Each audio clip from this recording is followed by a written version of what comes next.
Hey, Shalom, Israel, Yahweh, Shwan, Shabbat, Thumb, to all the brothers, and Yahweh Shemar, within by Shemar, shout to all the sisters. I just want to say welcome back live to another Friday night Lashawan Qadash class. It is I, also 1,000, going on the boat, holding the class on down tonight. And today I'm going to be going over call stamps. All right, this particular class on today is going to be an introduction into call stamps. But first, I'm going to go over the Hebrew alphabet as far as for the pronunciation. For those of you who may not know how exactly the Hebrew language may sound like to you. Okay. So of course on the chart we read from right to left. I'm going to start from the very first letter all the way on down to the 22nd to the last. All right. Ah. Ba, ga, da, ha, wa, za, ka, ta, ya, ka, la, ma, na, sa, I, pa, taza, kwa, ra, sha, da. And for those of you who are new to this class in particular, the only difference between the ancient and the Assyrian is just the way in which it's written. All right, the so-called Paleo Hebrew, the ancient Hebrew, is what came prior before the Assyrian. All right, the Assyrian Hebrew language is what came about when we was underneath the Assyrian captivity, to where we preserved our language and by changing the letters. All right, this is also known as cursive Hebrew, like how the white man has both print and cursive. All right, but nonetheless, the pronunciation for the one up top is the same. It's the same for the one at the bottom. All right.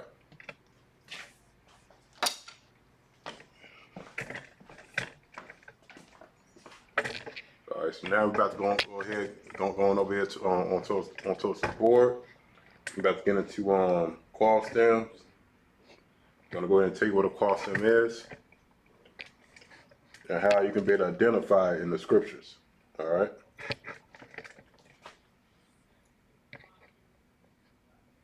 There we go.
All right, so this is going to be an introduction to call stems. So before I get into what a call stem is, I just want to start off with the basics.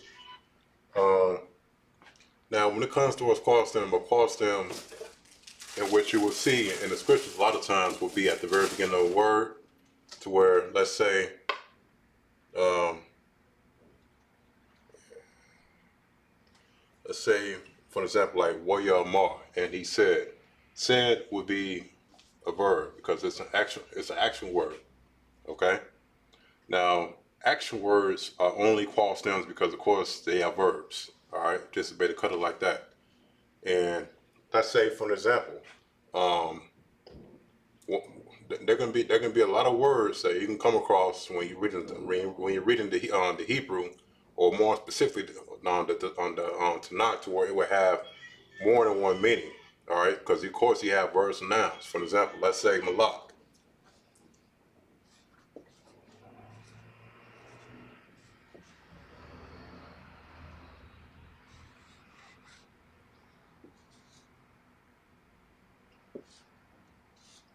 All right, so in the Hebrew we know malak to know. I mean, in the Hebrew we know malak to mean two different things, because of course you're gonna have a noun, and then you're gonna have a verb. All right.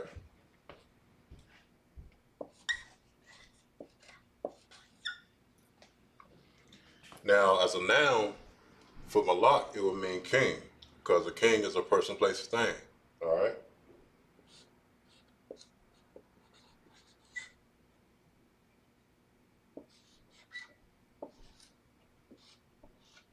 And as a verb, it can mean to reign, like a king reigns on the earth, like Yahweh Shah is going to reign on the earth. All right. And it will be spelled out the same exact way. All right. And the reason why I bring this up now is because what I'm about to do for the whole entire class, if you don't understand this, you're going to be lost. All right. So call stems, of course, will be on this side over here.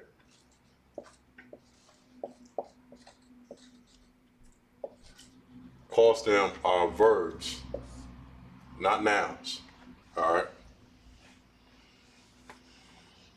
So you can better go ahead and take note of this because, of course, there will be a lot of words in which we're going to go ahead and get into today to where it will either have a noun meaning or a verb meaning. But I'm going to go ahead and show you what that is exactly in a hot minute.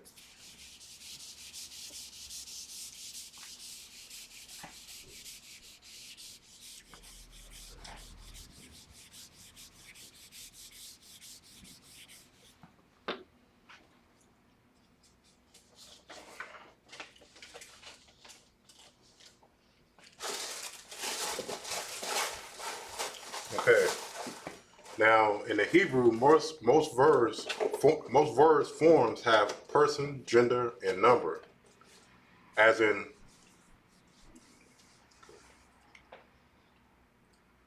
Katab Ha.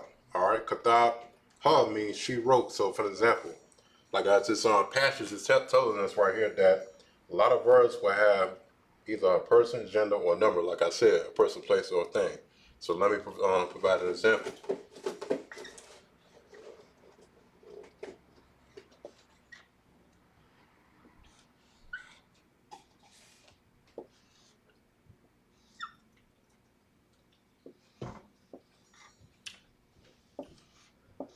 All right. Now, of course, this whole entire word, kathab ha, is not a verb. All right. Which we need to look for is the root word, which is kathab. All right.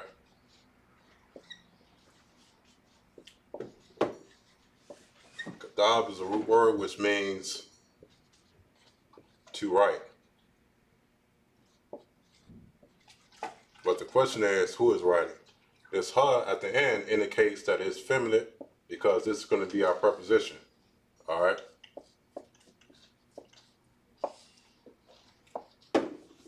All right. So it would be she wrote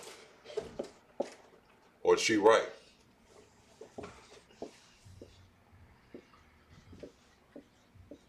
Okay. And this is how verbs work. We have preposition that's attached to it, either as a prefix in the beginning or as a suffix at the end. But this is what stands out when you look at the root word, when you're dealing with call stems, to where you're gonna know if the whole entire scripture you're reading is gonna be adjective. All right, and I'm gonna explain what that means in a second. Let me provide another one. Let's say katabta. All right.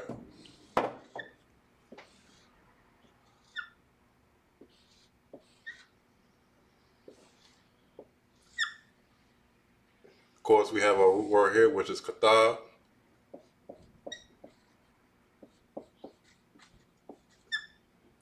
Which means to write. I'm not going to say it. You already know what it is. But what is this? It's the. How do you say you in Hebrew? A the. This katab the means you write. All right. And this, of course, would be in second person.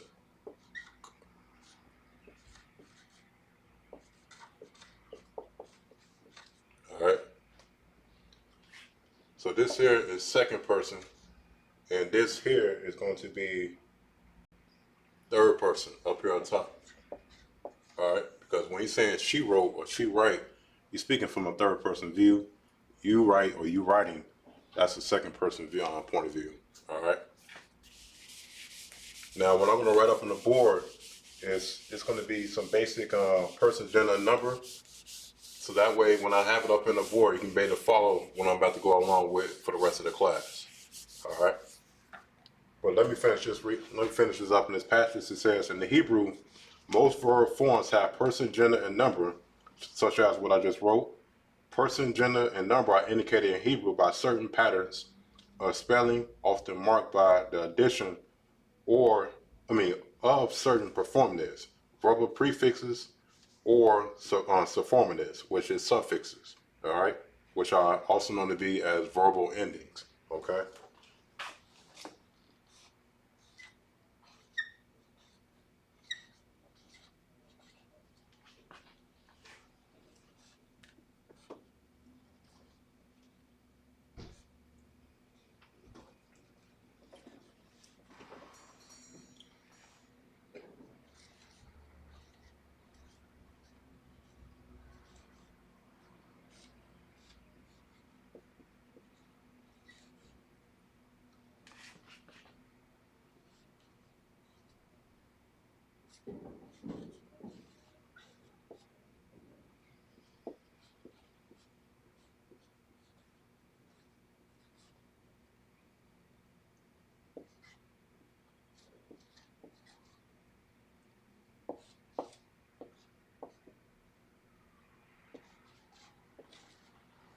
Okay, so as far as for in person, in which I'm going to be demonstrating in many different phrases, after this, you have your first person, which is I or we, second person, which is you, third person, which is he, she, it, or they, all right?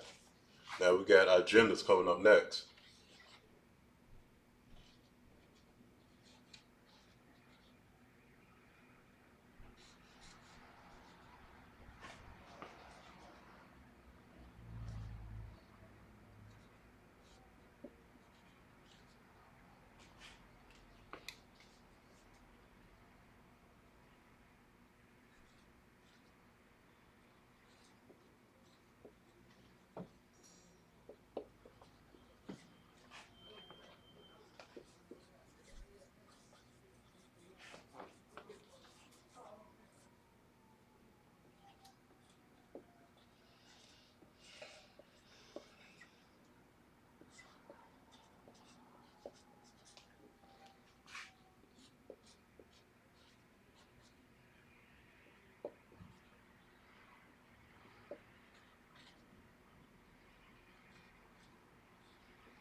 Okay, so for our gender, we have masculine, which is referring to masculine subjects, feminine, which is referring to feminine subjects, and then we have common, which is both masculine and feminine.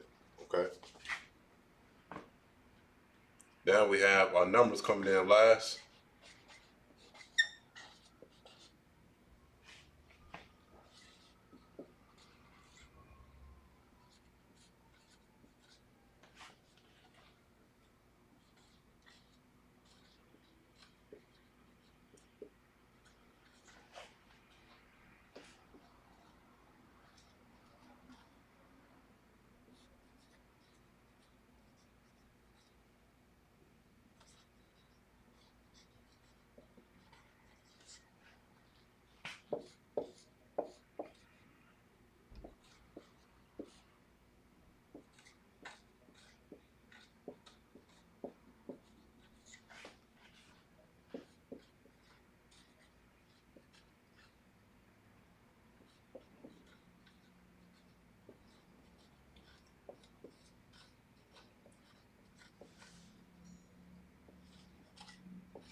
All right, so as far as for our number, we have singular, in which we'll be dealing with today, which is referring to one person or thing.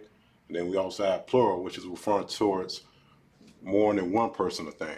All right, so I'm gonna lead this up in the board, and I'm gonna go ahead and provide some examples of all of these up next. All right.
Okay, now let's go ahead and get into call stems. Select it for the little time gap right there.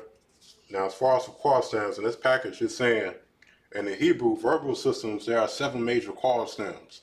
Now, out of the 7, we're only going to be dealing with 2 in particular, and one above all is one that we will be finding a lot in the scriptures. All right, and that's a call stem.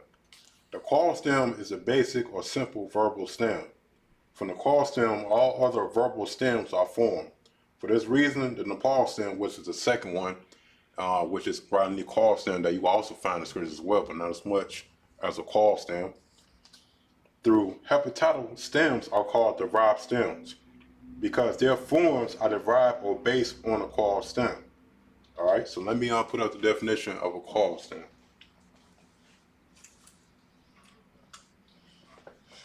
Put it right here.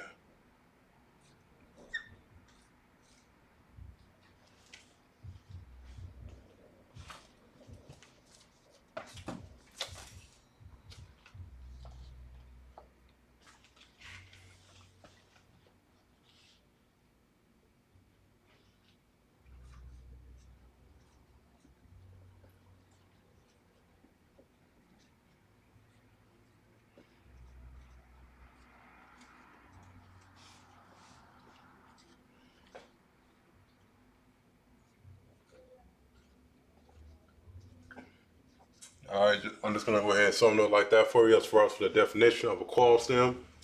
Active in voice, action, verbs. All right, meaning it's words that would be like speak, kill, run, fight. Those are actual words. Of course, when you have verbs that will fall at the very beginning, and if that happens to start off with, let's say, William Amar, and he said, that would be the call stem, which would be said, Amar. All right, now wa and yeah would just be prepositions that would just be and he what, and he said, because said would be the root word. I'm going to go ahead and provide some examples of that in a minute. All right.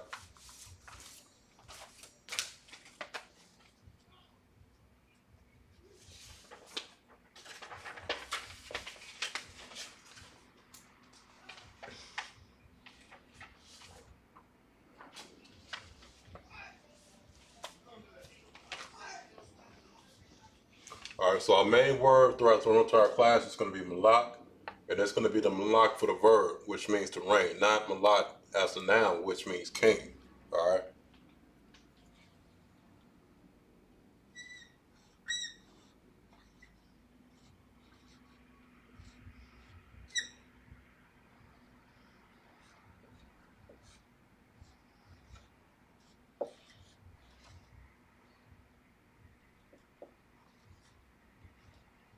All right, so malak as a verb means to reign, and I'm going to put a V right here and circle it so you know that's a verb. All right. Now let's say, as far as for a phrase, he rang, and this is going to be masculine, singular, third person.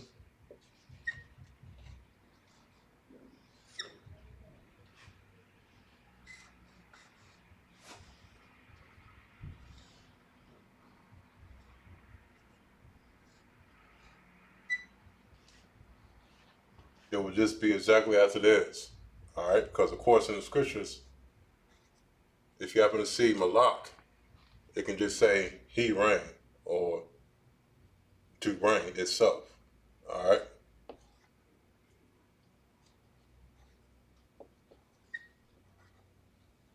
All right. So this is actually masculine singular third person, which is he reigned. Like he's saying that he reigned. All right. Now, if you want to say this from feminine singular third person, which would be she reigned,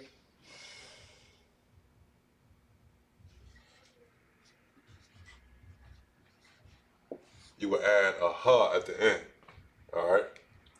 Because you got to keep in mind we're dealing with prepositions that's going to be following right in line with qual stems. All right.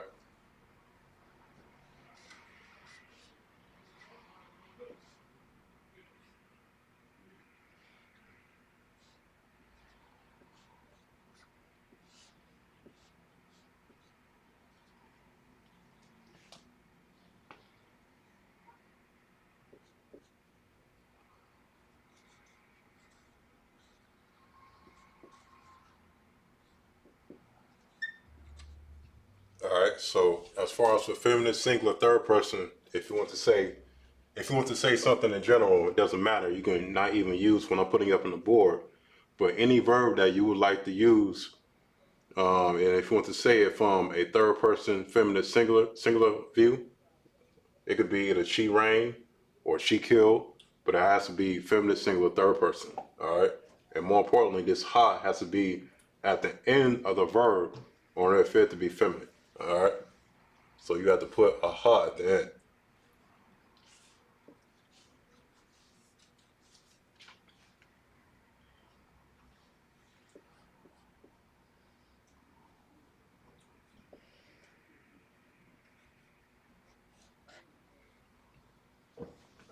All right.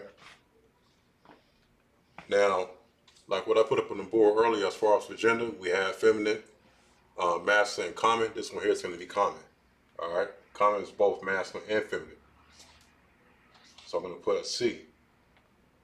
And this is going to be common, singular, second person.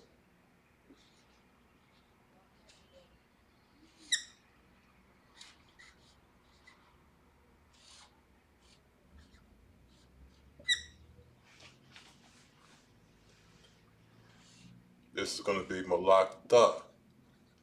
All right. Because what is a tha in Hebrew? It means you. All right.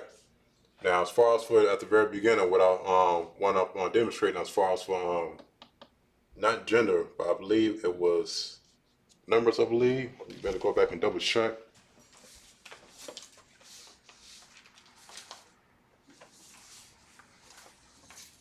As far as for person, all right. As far as for person, this is going to be on second person when you're dealing with you, okay? And malak tha is going to be you reign. Second person, common, singular. All right. I could have looked there. It's lock it. All right. So this is going to be you reign in the Hebrew, which is malak tha. All right. And let me put an ed at the end of here as well.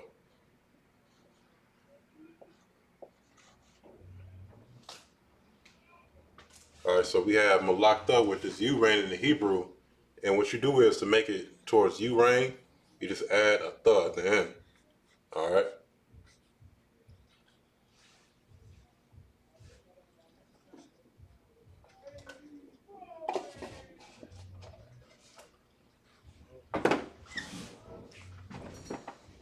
Now we got singular, first person plural coming up next.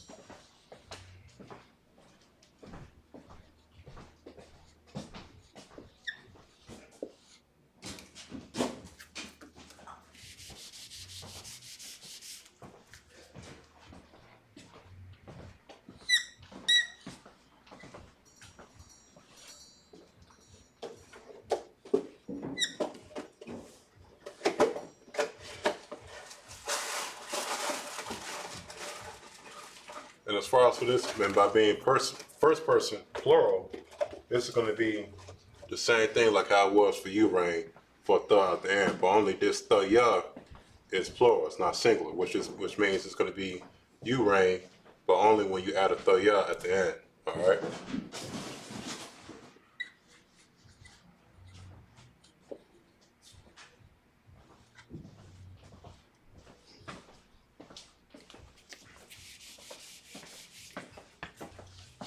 And then, of course, they may look the same, you rain, but it's all based upon context, all right?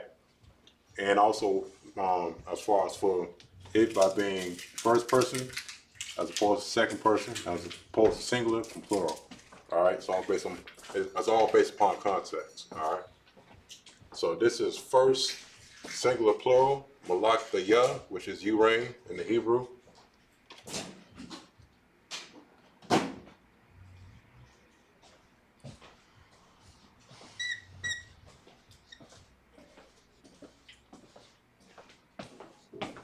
And now we have masculine plural, second person.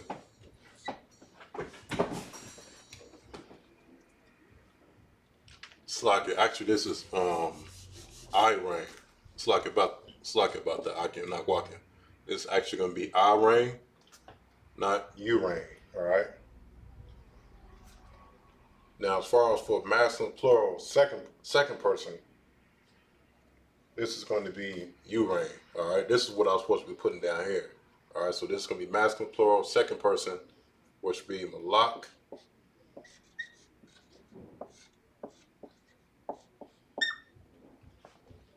Thumb. All right. And this is speaking from a second person view. Like the same way we would say salute towards our brothers. Yahweh by Shemel Sharprak thumb. That thumb is you speaking from a second person view to a group of brothers. All right. So this is where the thumb comes in at. And it will be at the end of the verb. All right. Which will mean you reign.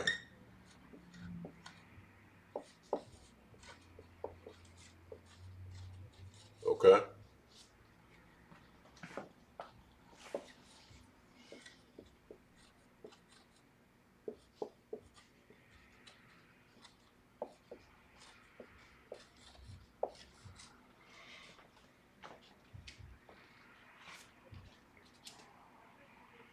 All right. Now we're going to go over to feminine plural, second person. Just like how we did for second person masculine plural for um, um, from a masculine point of view, as far as for having a thumb at the end. Now, instead of having a thumb, we're going to put a thumb at the end of malak. All right. So second person plural feminine, it will be malak thumb. Malak dan.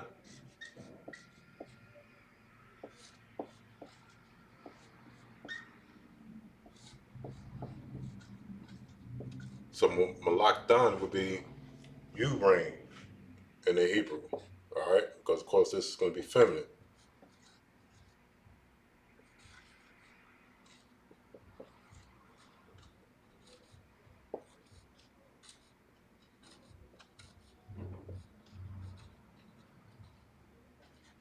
And when I'm writing up on the board right now, as far as these phrases, it's going to lead up to some scriptures I'm going to be pulling out. I'm pulling out of the Bible, and I'm going to be breaking it down to where what you see up on the board is what you're going to see. The scriptures and what I'm going to pull. Because if I start off with the scriptures, and you don't understand what I do, that's why this is very important that you get the concept of what call sims are.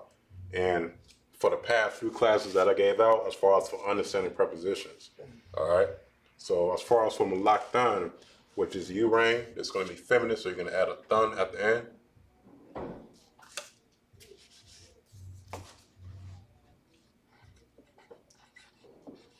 And due to limited space I have up on the board, what I have up here, I just want to keep up here, and I'm going to go over the rest of them.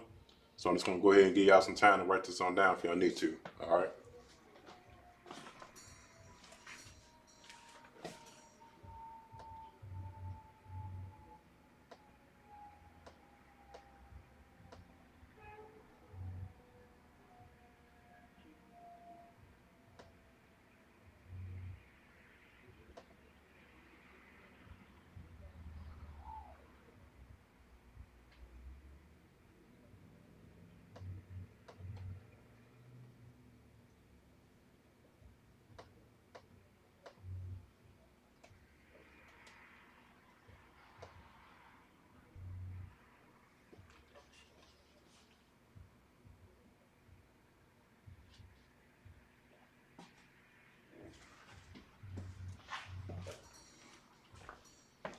I'm gonna go ahead and erase this off the board. I got two more I want to bring on up here. And we still going to be on the same word, which is malak, which means to rain as a verb. All right.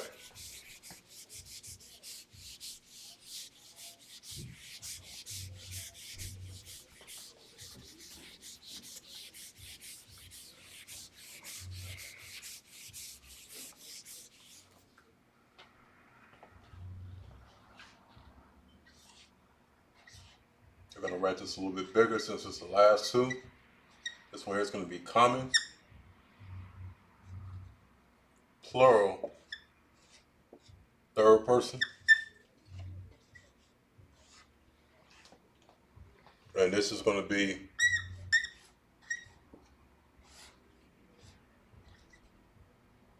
malak wa. All right. And in the Hebrew, this would mean day, rain.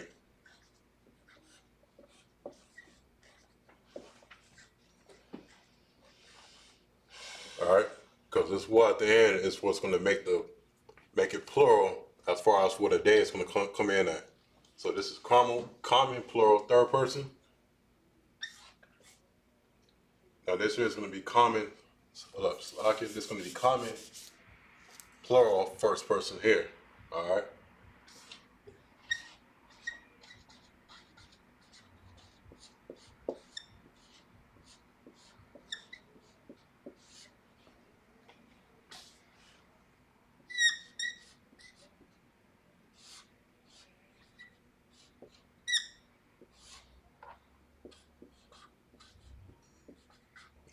And then, of course, remember what I said about this nawa at the end. Nawa just simply means we or our.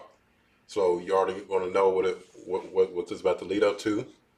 This is going to be our reign or we reign. All right, doesn't matter.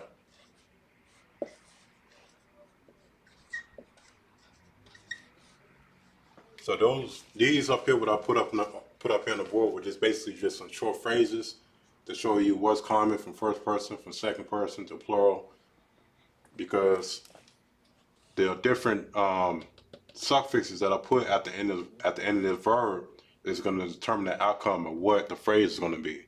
All right. So just like for example, malak nawa is either we or our rain. Malak wa is going to be their rain. All right. But I'm going to go ahead and keep this up on the board. I'm about to get into the scriptures I'm about to pull up next. So bear with me.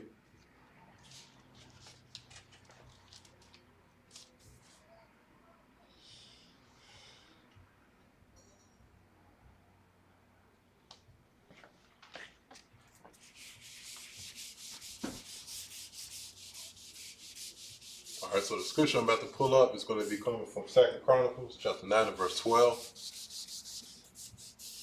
And what we're going to do is that we're going to identify scriptures, whether or not if they do have a pause stem at the very beginning of the scripture. All right. Because if you can be able to identify with a pause stem at the very beginning of the scripture, you're going to understand what the rest of the scripture is talking about. All right.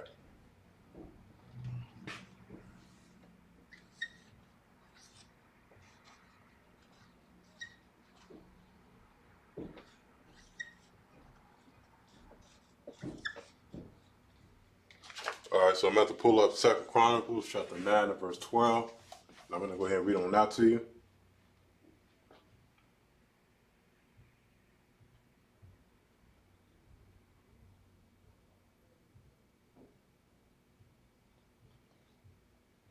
All right, this is 2 Chronicles, chapter 9 and verse 12, and it says, "And King Solomon gave to the queen of Sheba all her desire, whatsoever she asked, beside that which she had brought unto the king. So she turned and went away to her own land, she and her servants." Now we're about to go ahead and get into this in the Hebrew. And the whole purpose of me of pulling out the scripture is just so we can be able to identify if a scripture is a qual stem at the very beginning or if it's not. I'm going to show you the difference of how and why. All right. I'm not going to write out the whole entire scripture in Hebrew, just only the phrase where it says what Solomon gave to Queen Sheba. All right.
All right. So of course we have in the Hebrew, the scripture, just only a short portion of it.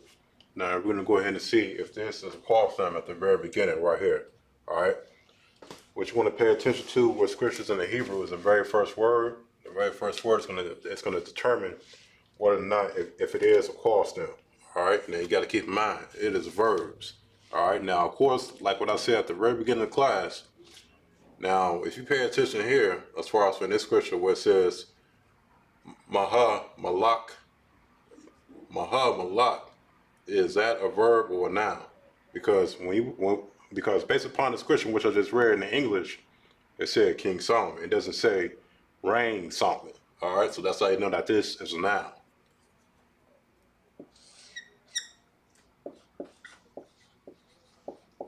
All right, so you can go back and look in the English of what we just read in Second Chronicles 9 and 12. It says in King Solomon.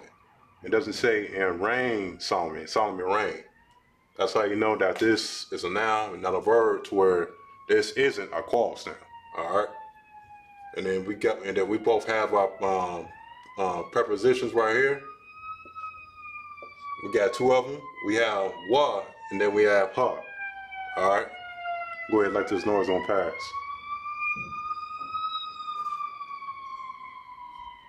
All right. So we got wa and we got ha, which are two prepositions which means and then the. All right. And the what? And the king. It wouldn't be and the reign. It wouldn't make no sense. That's how you know this is a noun, and it's also not a clause noun. All right. Now I'm just gonna go ahead and go over the rest of the scripture in the Hebrew. Just write on out.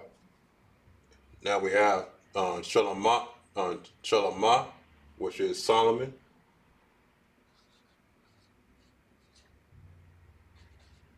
And let me also write down here, not a clause stem.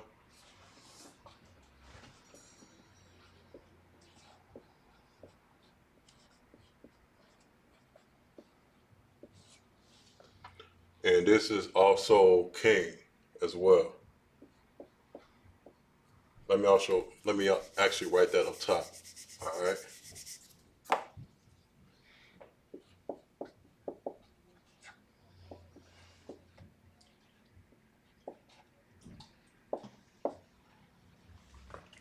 And the king, Solomon, and then we also have, right on over here in the Hebrew, actually it's like I skipped the word. Let me erase this.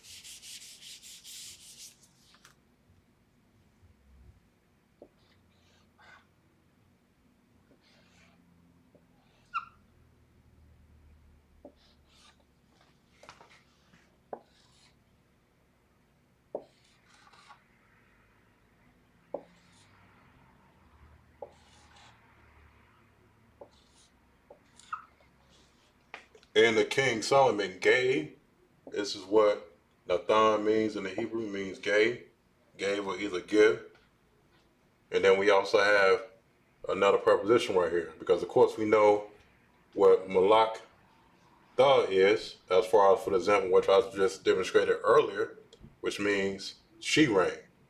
Or queen. All right.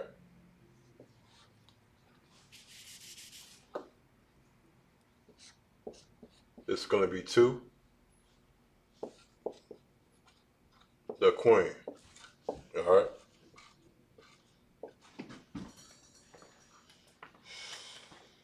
So, and the king Solomon gave to the queen. That's just a short phrase out of the scripture. But going back towards this, as far as for identifying the very first word, to know if it's a clause stem or not, and what is the whole point of knowing the first word is a clause stem? All right.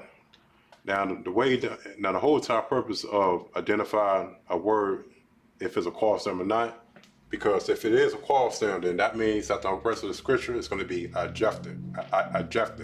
All right, meaning that it's not going to be possessive, unlike what we see here, because Solomon is giving something, meaning that he possessed something.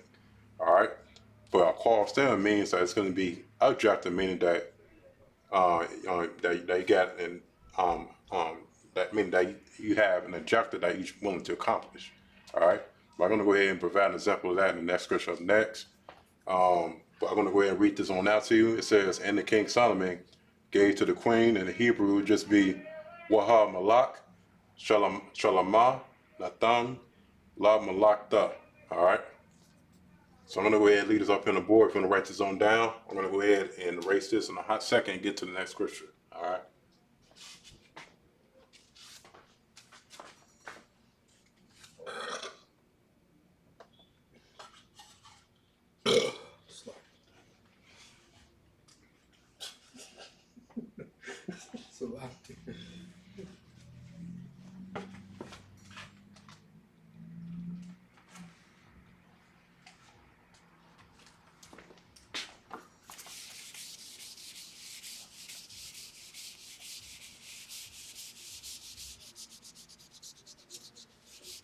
All right, so the next scripture I'm about to pull up next is going to be coming from the book of Genesis 25 and 5. The book of Genesis is a book that will have a lot of wayas in it, which will make it to have a lot of qual stems. All right,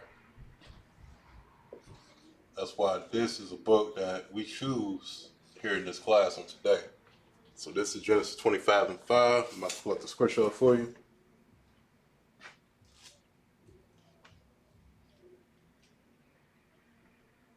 All right, Genesis 5 and 5 says, and Abraham gave all that he had unto Isaac. All right, because of course, what a father is supposed to do is give his inheritance unto his son. All right, that's how you make sure that your generation that comes after you is well preserved. All right, so now we on Genesis 25 and 5 right here. I'm gonna write it out in the Hebrew.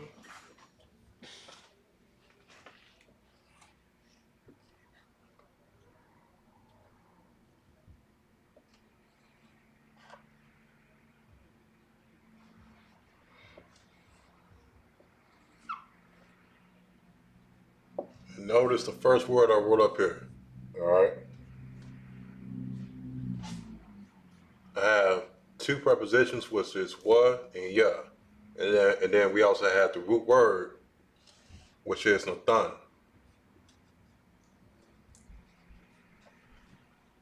All right. Now, nathan means to give or gave in the Hebrew. So this is, in fact, a qual stem. Because when you're giving or you gave something to somebody, that's an action. That's a verb. All right. So I'm going to go ahead and put a V right here to identify that that's a verb. And this is, in fact, a qual stem. So this will actually be, and he gave. All right.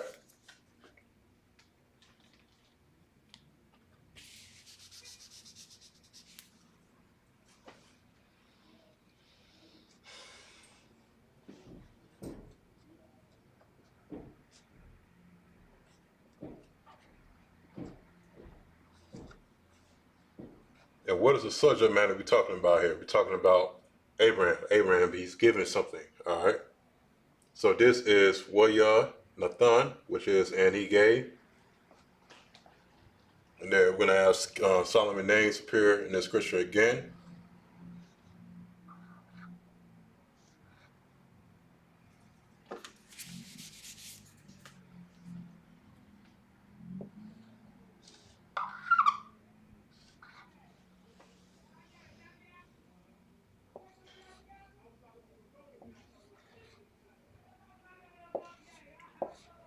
Of course, Solomon's name in the Hebrew is Shalamah,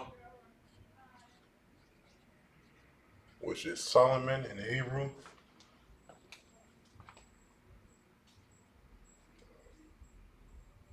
Actually, this is not Solomon, it's Lakia.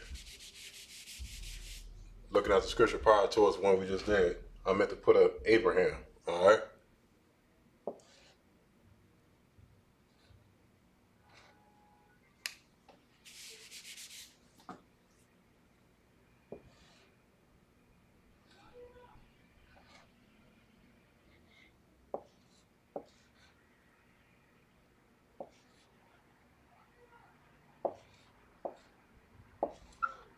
All right. So Abraham in Hebrew is Abraham. All right.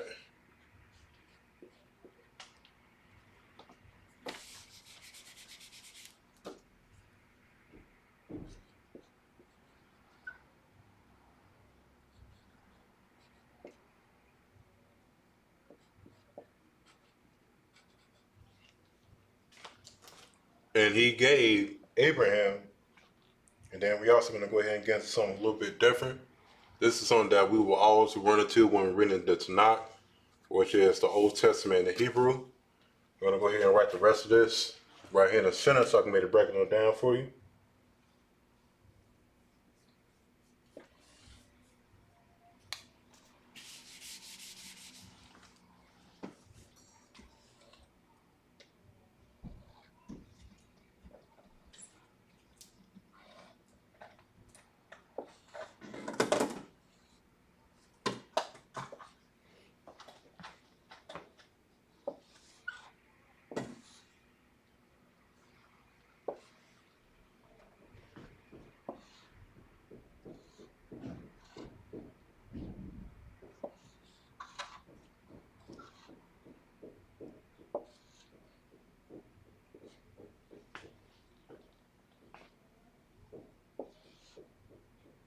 Now, you will run into this a lot when you read into Tanakh, where you will see words that will have dashes right next to it, right next to another word. Now, what that means is that these are just basically words that are closely linked and related towards each other, to where it's going to have that's going to have a linked meaning towards what the scripture is going to be speaking about. That's all it means. It just means that these words are having a common connection with each other. All right.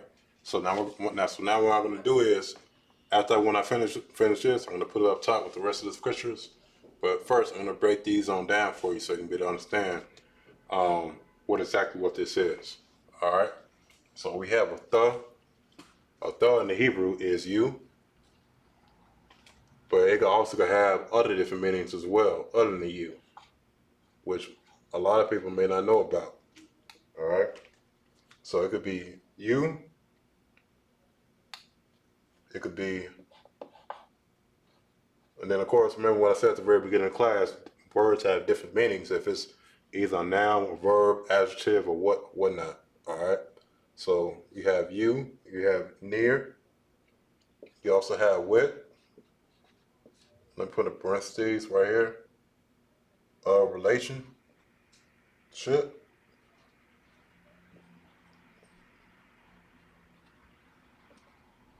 And then we even also have a sign of a definite object as well.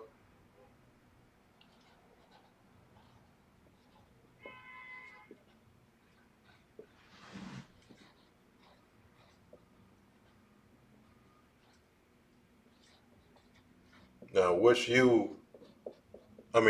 a thought is this going to be right here in this instance? Is it going to be you, near, with, a relationship with, or a sign of a definite object? All right, because of course, you got to remember we're on the topic of clause stems. All right. Now, of course, when you're dealing with clause stems, it can be either possessive or adjective. All right. Now, in this case, this here is going to be objective. All right. Like I just said a few minutes ago. So this you right here, as I put it up here at top, this is going to be objective because Abraham is about to give Isaac his inheritance. All right.